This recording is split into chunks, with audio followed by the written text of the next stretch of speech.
வணக்கம். தமிழ்நாட்டில் இப்போ அடுத்த முதலமைச்சரை எப்படி தேர்வு செய்ய போகிறார் கவர்னர்? இந்திய அரசியலமைப்பு இதை பற்றி என்ன சொல்லியிருக்காங்க அப்படிங்கிறத ஷார்ட் அண்ட் ஸ்வீட்டாக அந்த வீடியோவில் பார்க்கலாம். ஸோ தமிழ்நாடு 2026 எலெக்ஷன் முடிஞ்சிச்சு, ரிசல்ட் வந்துச்சு. ஸோ மொத்த சட்டமன்ற தொகுதியான 234 எந்த கட்சியுமே 118 அதுக்கு அதிகமான சீட்டு ஜெயிக்கலை. 118ங்கிறது மேஜிக் நம்பர் ஃபார் தமிழ்நாடு. ஒரு கட்சி இண்டிவிஜுவலாக 118 எடுத்துட்டாங்க அப்படின்னா இந்நேரத்துக்கு அந்த கட்சியோட தலைவர் இந்நேரம் முதலமைச்சர் சீட்டில் உட்காந்துருப்பாங்க. இப்போ வந்த ரிசல்ட்டில் எந்த கட்சியுமே 118 எடுக்கலை. சரி, ஒரு கட்சி எடுக்கலை, அந்த கூட்டணி சேர்ந்த கட்சிகளாவது 118 எடுத்துட்டாங்கன்னா அதுவும் கிடையாது. ஸோ எந்த கட்சிக்குமே இல்லாத பட்சத்தில் இந்திய அரசியலமைப்பு என்ன சொல்லுது? Article 164 164 chief minister shall be appointed by the governor. முதலமைச்சரை கவர்னர் தான் அப்பாயிண்ட் பண்ணுவாங்க. அதுக்காக கவர்னர் யாரை வேணால் அப்பாயிண்ட் பண்ணிட முடியாது. அதுக்கும் சொல்லியிருக்காங்க. ஃபர்ஸ்ட் ஒன், கிளியர் மெஜாரிட்டி கிடச்சிச்சுன்னா எந்த பிரச்சனையும் கிடையாது. அதாவது இப்போ ஒரு வேளை டிவிக்கு 120 சீட்டு வாங்கிட்டாங்க அப்படின்னா இந்நேரத்துக்கு மிஸ்டர் சி ஜோசப் விஜய் முதலமைச்சராக உட்காந்துருப்பார். அதில் எந்த பிரச்சனையும் கிடையாது. பட் அந்த 118 கீழே இருக்கிறதுனால there is some loophole அதில் அங்கே இருக்குது. ஸோ செகண்ட் ஆப்ஷன் என்ன இருக்குது? எந்த கட்சிக்குமே மெஜாரிட்டி கிடைக்கல அப்படின்ற பட்சத்தில் அதுக்கு பேர் ஹங் அசம்பிளி அப்படிம்பாங்க, தொங்கு பாராளுமன்றம் அப்படிம்பாங்க. மெஜாரிட்டி கிடைக்கல அப்படின்னா ஹங் அசம்பிளி அப்படிம்பாங்க. இந்த இடத்துல கவர்னருக்கு ஒரு டிஸ்கிரிஷனரி பவர் இந்திய அரசியலமைப்பு சொல்லுது. டிஸ்கிரிஷனரி பவர் என்ன அப்படின்னா சூழ்நிலைக்கு ஏற்ப கவர்னர் முடிவு எடுத்துக்கலாம் அப்படிங்கிறாங்க. பட் என்ன சூழ்நிலை அப்படிங்கிறத இந்திய அரசியலமைப்பு தெளிவாக எதுலையுமே சொல்லலை. இது ஆர்டிக்கல் 163 சொல்கிறது. சூழ்நிலைக்கு ஏற்ப discretionary power of governor article 163 list பண்ணியிருக்காங்க. அதாவது ஒருவேளை இப்போ தாவேக்கா ஒரு 108 ஜெயிச்சிருக்காங்க அப்படின்னா அவங்க வேறு ஏதாவது ஒரு கட்சி கூட கூட்டணி முன்னாடியே தேர்தலுக்கு முன்னாடியே கூட்டணி வச்சுருந்தாங்க அப்படின்னா அவங்க ஒரு 10 சீட்டு ஜெயிச்சிருந்தாங்க அப்படின்னா 118 வந்திருக்கும். கண்டிப்பாக தாவேக்கா போய் நாங்கள் கூட்டணி ஆட்சி அமைக்கிறோன்னு சொல்லியிருப்பாங்க. அந்த எம்எல்ஏவோட இதெல்லாம் இருக்கும். அதெல்லாம் தந்ததான பதவி பிரமாணம் பண்ணி முடிச்சிருப்பாங்க. இது ப்ரீபோல் அலையன்ஸ் அப்படிங்கிறது. அதுக்கும் இப்போ வாய்ப்பு இல்லை. ஏன்னா ப்ரீபோல் அலையன்ஸில் டிவிகே கூட யாருமே கிடையாது. சிங்கிள் லார்ஜஸ்ட் பார்ட்டி தான் TVK. So as per the protocol governor டிவிகேவை சிங்கிள் லார்ஜஸ்ட் பார்ட்டி அப்படின்றதுனால அவரை ஆட்சி அமைக்க கூப்பிடணும். ஓகேங்களா? When no party has a clear majority in the assembly then the governor may exercise his personal discretion in the selection and appointment of the chief minister. இதுதான் சொல்லியிருக்காங்க. எந்த கட்சிக்கும் அறுதி பெரும்பான்மை இல்லாத பட்சத்தில் ஆளுநர் சூழ்நிலைக்கு ஏற்ப தன்னுடைய முதலமைச்சர் தேர்வை செய்யலாம் அப்படிங்கிறாங்க. In such a situation the governor usually appoints the leader of the largest party or coalition in the assembly as the chief minister and ask him to seek a oath of confidence in the house within a month அப்படின்னு சொல்லியிருக்காங்க. அதாவது யாருக்கும் இல்லாத பட்சத்தில் எந்த கட்சி அதிகமாக இருக்கோ இல்லை எந்த கூட்டணி கட்சிக்கு அதிகமாக இருக்கோ, நல்லா ஞாபகம் வச்சுங்க, ஒரு இண்டிவிஜுவல் கட்சிக்கு அதிகமாக இருக்கிறத விட 2 எதிர் கூட்டணி இருக்கிறவங்க அந்த இண்டிவிஜுவல் கட்சியோடு நாங்கள் அதிகமாக இருக்கிறோம் அப்படின்னா அந்த கோயிலேஷன் கட்சியை தான் கவர்னர் கூப்பிடுவார் ஆட்சி அமைக்க.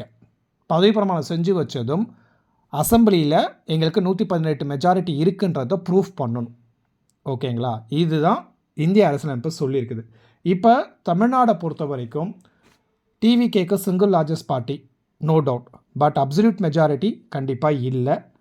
ஸோ இப்போ மேக்ஸிமம் சீட்ஸ் டிவிகே தான் இருக்குது அப்படின்றதுனால கவர்னர் அவரை பதவி பிரமாணம் செஞ்சு வச்சுட்டு ஃப்ளோர் டெஸ்ட்டுக்கு, அதாவது மெஜாரிட்டியை ப்ரூஃப் பண்ணுங்கள் அசம்பிளியில் அப்படின்னு சொல்லலாம். First option.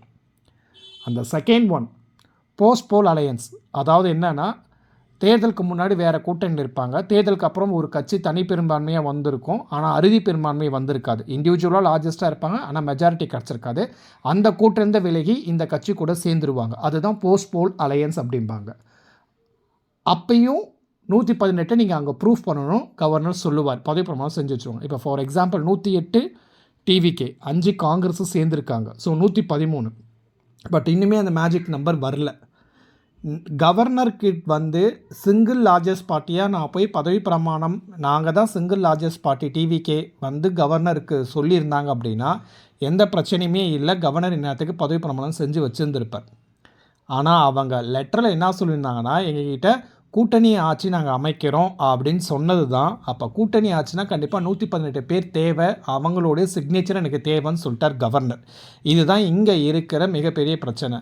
டிவிகே வந்து we are the single largest party, நாங்கள் கவர்மெண்ட் ஃபார்ம் பண்ணுறதுக்கு எங்களுக்கு நீங்கள் அழைப்பு விடுக்கணும்னு லெட்டர் தந்திருந்தாங்கன்னா பிரச்சனையே கிடையாது. Governor has no other option ஆனால் அவங்க தந்த லெட்டர் நாங்கள் கூட்டணி ஆட்சி அமைக்கிறோன்னு சொல்லிட்டாங்க. அப்போ கூட்டணி ஆட்சினா 118 எம்எல்ஏவோட கையெழுத்து இருக்கணும். தே ஹேவ் ஒன்லி 113, இன்னும் 5 எம்எல்ஏஸ் இருக்குது. ஓகேங்களா? அதுலேயுமே இப்போ திருச்சி கிழக்க டெலீட் பண்ணிடலாம், ஸ்பீக்கரையும் டெலீட் பண்ணிடலாம். ஸோ அது எல்லாமே கொஞ்சம் அப்படி இப்படி இருந்தாலும் இன்னும் ஒரு 5 எம்எல்ஏஸ் அவங்களுக்கு தேவை. அவங்க வந்து அந்த கூட்டணின்ற வார்த்தையை அவங்க லெட்டரில் யூஸ் பண்ணாமல் இருந்தாங்கன்னா இந்த நேரத்துக்கு இந்த சட்ட சிக்கலே வந்திருக்காது கவர்னருக்கு. ஸோ கவர்னர் தன்னை அப்படியே முடிவு எடுத்துட மாட்டார். கவர்னர் வந்து ஹைகோர்ட்டில் இருக்கிறவங்கள்ட்ட கேட்பாங்க, சென்ட்ரல் கவர்மெண்ட்டை இருக்க சாலிசிட்டர் ஜென்ரல் அவங்க எல்லாத்தையும் கேட்பாங்க. அவங்க சொல்கிறது தான் கவர்னர் சொல்லுவாங்க. கவர்னர் தனிச்சாலாம் சட்டமேதெல்லாம் கிடையாது. ஓகேங்களா? தே காண்ட் எக்ஸைஸ். அவங்க சட்ட வல்லுநர்கிட்ட கேட்டு தான் அந்த முடிவை அவங்க சொல்லுவாங்க. இப்போ போஸ்ட்போல் அலையன்ஸ், அதுதான் போஸ்ட்போல் அலையன்ஸ் அப்படிங்கிறது. இப்போ ஒரு வேளை டிவிகே வந்து நாங்கள் ஒரு வேளை என்டிஏ ஏடிஎம்கே அலையன்ஸ்ட்டு நாங்கள் சப்போர்ட் ஃபுல்லாகவே அவுட் சைட்லேருந்து வாங்கிக்கிறோம் அப்படின்னு சொன்னாங்கன்னா அப்படின்னா அதுக்கு லெட்டரை சப்மிட் பண்ணிட்டு ஆட்சி அமைச்சிக்கலாம். அவுட் சைட் சப்போர்ட் அவங்க வந்துக்கலாம். ஸோ மிஸ்டர் சி ஜோசப் வந்து பதவி பிரமாணம் கவர்னர் செஞ்சு வச்சுருவார். ஓகேங்களா? இட்ஸ் ரொம்ப சிம்பிள் தான். இதில் பெரிய விஷயம் வந்து இங்கே எங்கே சட்ட சிக்கல் ஆயிருக்கு அப்படின்னா டிவிகே தந்த லெட்ரு தான் இங்கே மிகப்பெரிய பிரச்சனை. They have set it as a coalition government, கூட்டணி ஆட்சின்னு சொல்லிட்டாங்க. பட் கூட்டணி ஆட்சி அப்படின்னா 118 தேவன் கவர்னர் சொல்கிறார். இது வந்து சிம்பிள். ஒரு சில கவர்னர் ஒரு சில மாநிலங்களில் வெவ்வேறு மாதிரியான முடிவை எடுப்பாங்க. ஓகேங்களா? இப்போ ஃபார் எக்ஸாம்பிள் எக்ஸ்ன்ற ஒரு கட்சி மெஜாரிட்டி கிடைக்காம தனிப்பெருங்கட்சியாக இருக்குதுன்னு வச்சுக்கோங்க. அதிலே ஒய்யும் இசட்டும் சேர்ந்து தனித்தனியாக தேர்தலை சந்தித்தாங்க. ஆனால் தேர்தலுக்கு அப்புறம் எக்ஸு வந்து பதவியில் உட்காரக்கூடாது, அதுக்கு நாம் சேர்ந்துக்கலாம் அப்படின்னு சொல்லி அவங்க 2 பேரும் சேர்ந்துக்கிட்டு எக்ஸை விட நம்பர் அதிகமாக இருந்துச்சு அப்படின்னா, நல்லா ஞாபகம் வச்சுக்கோங்க, எக்ஸு தனியாக சந்தித்தாங்க, ஒய் தனியாக சந்தித்தாங்க, இசட் தனியாக சந்தித்தாங்க. ரிசல்ட் வந்ததுக்கப்புறம் யாருக்குமே மெஜாரிட்டி கிடைக்கல. ஆனால் எக்ஸு தான் இண்டிவிஜுவல் கவுண்ட்டில் அதிகம். ஒய்யும் இசட்டும் சேர்ந்து எக்ஸோட இண்டிவிஜுவல் கவுண்ட்டோட அதிகமாக வந்துட்டாங்க அப்படின்னா கவர்னர் ஒய்யும் இசட்டையும் சேர்த்து நீங்கள் யாராவது ஒருத்தர் நாங்கள் லீடராக இருக்கிறோம் அப்படின்னு சொல்லிட்டோன்னா கவர்னர் அவங்கள பதவி பிரமாணம் செய்ய தாராளமாக கூப்பிடலாம். இதுதான் கவர்னரோட டிஸ்கிரிஷ்னரி பவர் அப்படிங்கிறது.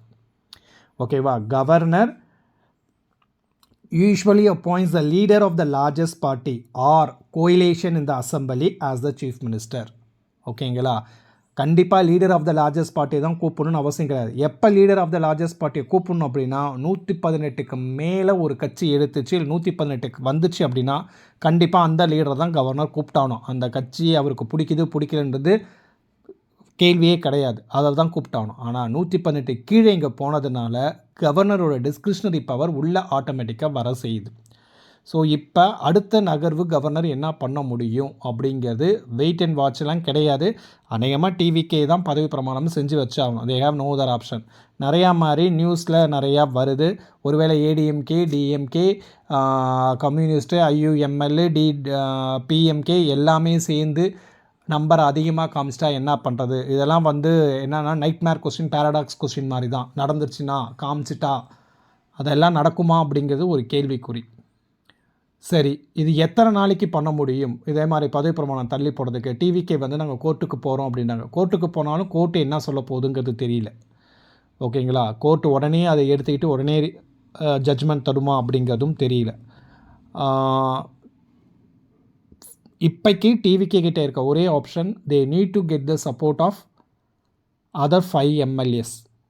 அது வேறு ஒரு கட்சி மூலமாக தான் கிடைக்கணும். இண்டிவிஜுவலாக ஒருத்தர் அங்கே வந்து நான் சப்போர்ட் பண்ணுறேன், இப்போ ஃபார் எக்ஸாம்பிள் டிஎம்கேல 3 பேர், ஏடிஎம்கேல 2 பேர் நான் விஜயை சப்போர்ட் பண்ணுறேன், நான் விஜய் ஃபேனு அப்படின்னு சொன்னாங்க அப்படின்னா அந்த 5 பேரோட பதவி ஆட்டோமேட்டிக்காக காலி ஆகிடும். ஓகேங்களா? கட்சி தாவல் தடை சட்டப்படி அந்த 5 பேரோட பதவி ஆட்டோமேட்டிக்காக காலி ஆகிடும். ஸோ அதுவுமே அப்படி பண்ண முடியாது. 3ல் ஒரு கட்சியிலேருந்து இன்னொரு கட்சிக்கு சப்போர்ட் பண்ணுறாங்க தேர்ந்தெடுத்து அப்படின்னா 2 பங்கு உறுப்பினர்கள் அந்த கட்சியிலேருந்து விலகி அந்த கட்சிக்கு சப்போர்ட் பண்ணால் பிரச்சனை கிடையாது. ஆனால் இண்டிவிஜுவலாக போய் சப்போர்ட் பண்ணுறதுங்கிறது அவருடைய கட்சிக்கு, அவருடைய பதவிக்கு அவரே ஆபத்து வைக்கிற மாதிரி இருக்கும். அதுக்கப்புறம் நோ கான்ஃபிடன்ஸ் மோஷன், அதுக்கப்புறம் அதெல்லாம் கொண்டு வந்தாலுமே டிவிக்கே ஈஸியாக ஜெயிச்சிடலாம். நம்பிக்கையில்லா தீர்மானம் கொண்டு வந்தாலுமே அது ஈஸியாக ஜெயிச்சு, அது வந்து சிம்பிள் மெஜாரிட்டி தான் உங்களுக்கு தேவை. ஓகே, ஏற்கனவே 108 எம்எல்ஏ இருக்கிறதுனால அது ஒரு பெரிய விஷயமா இருக்காது. ஃப்ளோர் டெஸ்ட்டை பாஸ் பண்ணுறது தான் இப்போ இவங்ககிட்ட இருக்க மிகப்பெரிய சிக்கல், சவாலுன்னு கூட சொல்லலாம். இதை எப்படி டிவிக்கே அணுக போகுது அப்படிங்கிறதும் பார்க்கலாம். ஆனால் இது வரைக்கும் ஆஸ் எ ஹெட்டாக டிவிகே லீடர் இது வரைக்கும் ப்ரெஸ்ஸை சந்திக்காதது ஏன் அப்படிங்கிறது புரியல. அவருக்கு வேணும்னா அவர் தான் வாயை திறந்து பேசணும். நிறையா பேர் silence is the best power அப்படின்லாம் சொல்கிறாங்க. அது எப்படி ஏற்றுக்க முடியும்னு தெரியல. வாயுள்ள புல்ல பிழைக்கும் அப்படிங்கிறாங்க, அதே பழமொழியை தான் சொல்கிறாங்க. அப்புறம் சைலன்ஸ் இஸ் த பெஸ்ட்டு பவர்னு சொல்கிறாங்க. உனக்கு வேணும்னா நீ தான் கேட்கணும் அப்படின்ற மாதிரி டிவிக்கே இது வரைக்கும் வாயை திறக்கலை. டிவிக்கே சீஃப் வாயை திறக்காமல் இருக்குது, ஏன்றது தெரியல. இதுக்கு பின்னாடி கண்டிப்பாக அரசியல் இல்லைன்னு சொல்ல மாட்டேன். கண்டிப்பாக பக்கா அரசியல் நடந்துட்டு தான் இருக்குது. பட் கவர்னரோட ரோல் இதுதான். Article 163 and article 164. Article 163 discretionary power of governor, சூழ்நிலைக்கு ஏற்ப அந்த முடிவை அவங்க எடுத்துக்கலாம். ஓகேங்களா. Article 164 governor is the sole responsibility to appoint the chief minister. Chief minister is appointed by the governor. இந்த 2 ஆர்டிக்கலை வச்சு தான் இந்த பதவி பிரமாணம்லாம் நடக்கும். ஸோ தமிழ்நாட்டின் முதலமைச்சர் என்னைக்கு பதவி ஏற்பாங்க அப்படிங்கிறத நம்ம பார்க்குறோம். இந்த மே 7க்காக ஏன் டிவிக்கு அடிச்சுக்கிட்டாங்கன்றதுக்கும் இன்ஸ்டாவில் நிறையா ரீல்ஸ் வந்துட்டு தான் இருக்குது. ஸோ அதெல்லாம் நம்மளுக்கு தேவையில்லாத வேலையுமே. Let's wait. Mister C Joseph Vijay என்னைக்கு பதவி ஏற்காருன்னு பார்ப்போம்.